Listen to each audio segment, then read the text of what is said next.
This presentation serves as a brief introduction to understanding aspects of educating English language learners.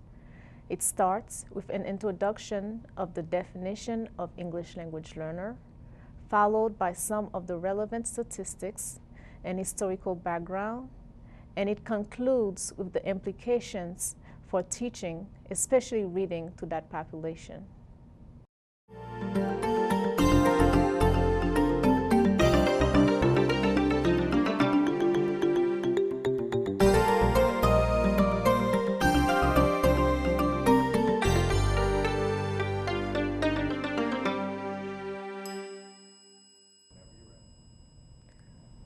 Who is an English language learner? There is not a single operational definition of the term English language learner. Each state uses different identification and assessment measures and makes its own decision regarding cutoff scores for both entering and exiting programs designed for English language learners. The U.S. Department of Education defines an English language learner, or ELL, by some key characteristics, including someone who's age 3 through 21, was not born in the United States, or whose native language is a language other than English.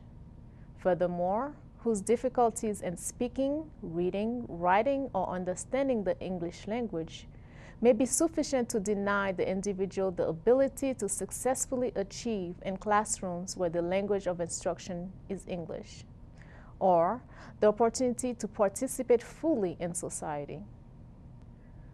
It is important to note that in both elementary, pre-K to grade 5, and secondary, grade 6 to 12, more English language learners in America are native-born than are foreign-born. In elementary grades, only 24% of English language learners are foreign-born, meaning first-generation Americans, while 44% of secondary English language students are foreign-born. English language learners are a very diverse group. They differ not only in nationality, but in ethnicity, race, socioeconomic, political background, and much more. There's as much diversity within groups who speak the same language as those who do not share a common language. English language learners bring with them a wealth of background knowledge. For many English language learners, English is their third or maybe fourth language. According to state-reported data from 2000 to 2001 school year, the last year these data were collected by OELA, English language learners speak more than 460 languages. Among those languages, the 5 most commonly spoken are Spanish, 79%, Vietnamese, 2%, Hmong, 1.6%, Cantonese, 1%, and Korean, 1%. The top 5 languages vary from state to state.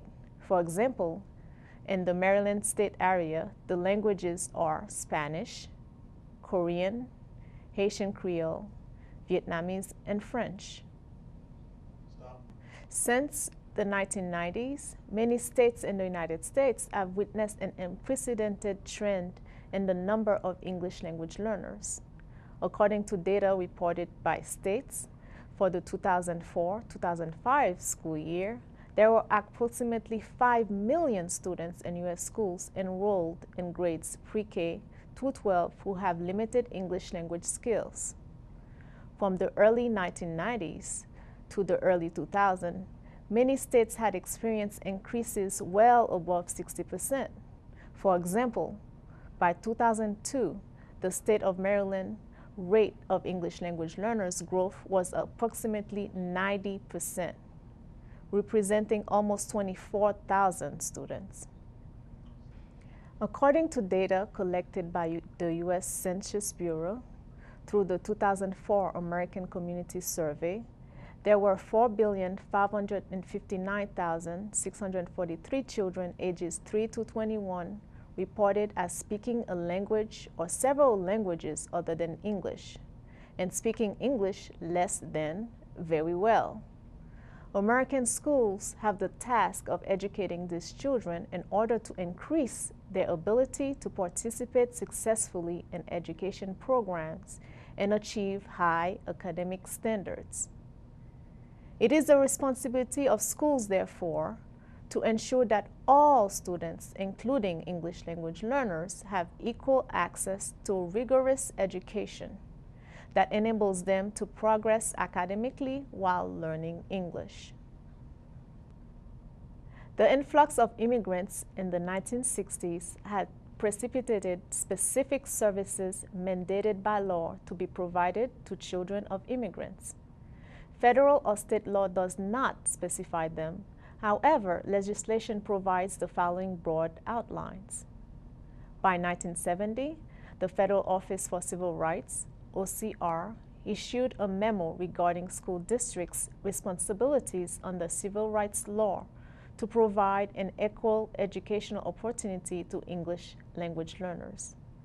This memorandum stated, where the inability to speak and understand the English language excludes national origin minority group children from effective participation in the educational program offered by a school district, the district must take affirmative steps to rectify the language deficiency in order to open its instructional program to these students.